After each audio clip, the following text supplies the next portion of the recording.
ఇది మన ఒక్క రాష్ట్రం జరుగుతుందా? భారతదేశ రాజకీయాల్లో ఎక్కడ మన ఒక్క రాష్ట్రంలో ఉంది ఇది. ఈ మానడాలు చేరడాలు ఇవన్నీ వస్తుంటాయి. కొత్త నీరు పోయి పాత నీరు వస్తుంది, పాత నీరు పోయి కొత్త నీరు వస్తుంది. మానవుడి తాలూకా విధానాలు ఉంటాయి, ఆలోచనలు ఉంటాయి, ఆశలు ఉంటాయి. ఆశలకు అనుగుణంగా ఆలోచనకు అనుగుణంగా వెళ్తుంటారు, చేస్తుంటారు. జరిగితే మన ప్రతిభ, జరగకపోతే అవతల ప్రతిపత్తి. నేను చూస్తాను అనలేదు, అవతల అంటారు కదా అన్న. నేను చూస్తాను అనలేదు. తప్పు నా మీద తొయ్యకు.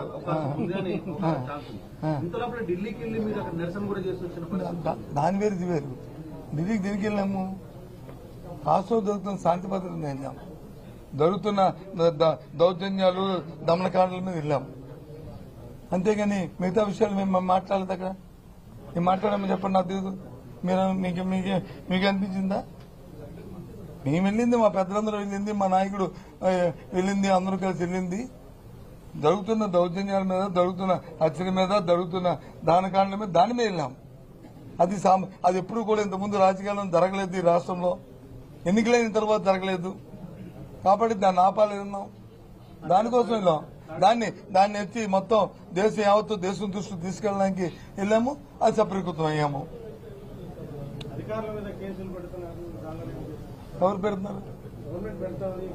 పెట్టుకో సార్. ఒకటి చెప్తాను, కేసులు పెడుతున్నారు, అధికారుల మీద పెడుతున్నారు, లేదా మా మీద పెడుతున్నారు, లేదా తీరు మీద పెడుతున్నారు అనే దానికి నేను దానికి పోను. తప్పు చేసిన వాడు శిక్ష అనుభవించవలసిందే. నేను దానికి వ్యతిరేకం కాదు. అయితే ఎప్పుడు తప్పు చేయని వాడిని కానీ తప్పు చేసినట్టుగా నిరూపించి వాడిని చేయవలసి వస్తే జరిగే పరిణామాలు ఉత్తిపోదు. రేపు మళ్లీ ఇదే రోజులు వస్తుంటాయి. అది గుర్తుంచుకుని ఏ పని చేస్తే పర్వాలే. ఇది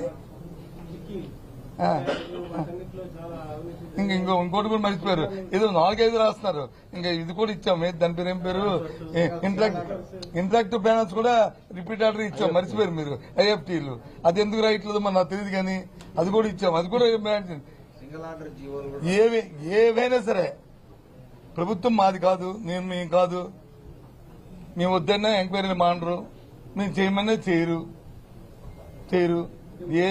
ఏదైనా సరే చేసుకుని తప్పు చేస్తే తప్పు జరుగుతుంది. దానికి ఉంది. నేను రెడీ కాదంటాను బాబు. మానేస్తావా? నేను రెడీ కాదంటాను. మానేస్తావా? బాబు అని గిడ్డం పడుకుని మానేస్తావా? లేదు చెయ్యి అంటాను, చేస్తావా?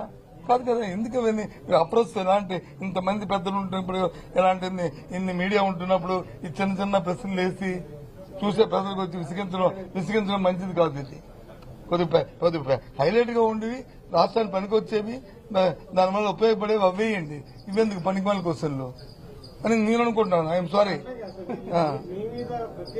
నా మీద కానీ ఎవరి మీదైనా సరే నేను చెప్తున్నాను. నా మీద కానీ ఎవరి మీదైనా సరే నీకు అంటుందంటే నేను వద్దండి మానేసాను. ప్రభుత్వం మాది కాదు, ప్రభుత్వం ఉంది, చేయమండి. తప్పేముంది? ఇంకోటి చెప్పండి, నేను యాడ్ చేస్తాను. ఇంకో 2 ఉన్నాయి, అవి కూడా యాడ్ చేస్తాను. అవి కూడా తప్పేముంది? వద్దలే కదా. ఏంటి ఏమంటారు దానికి? ఇప్పుడు మళ్ళీ దానికి సపరేట్ ప్రెస్ మీట్ పెట్టుకున్నాం. అసెంబ్లీ కౌన్సిల్ జరిగినప్పుడు చర్చ వస్తుంది, లేకపోతే వచ్చినప్పుడు వచ్చి దాన్ని సపరేట్ ప్రెస్ మీట్ పెట్టుకుని అప్పుడు దాన్ని మాట్లాడుకుందాం. ఇలాంటి ఇది అప్రస్తుతం. ఇలాంటి దయచేసి వీలైతే అది డిలీట్ చేసేయండి. ఏది ఉంటే అది చేసుకోమని చెప్పండి చాలు. మిగతాకి ఎందుకు అనవసరం. అంతే కదా. అంతేనా? ఇంకేం బాగా అందరూ ఫీల్ గుడ్ ఏం కదా? అందరూ బాగున్నారు కదా? Thank you very much for coming and joining my occasion. Thank you. అది మడిగా వస్తాను. నేను 2-3 రోజులు వస్తాను. వచ్చినప్పుడు వచ్చి పిలుస్తాను అందరినీ. వారాలు వస్తాను. కాఫీ లంచ్ చూసుకుని అందరం కలుసుకుందాం. Okay, bye, see you. మనసే అందరికీ కూడా మాతో వచ్చే మా పెద్దలందరికీ మీ ద్వారా వాళ్ళందరికీ కూడా మళ్ళీ నేను హృదయపూర్వక కృతజ్ఞతలు తెలియజేస్తాను. Thank you.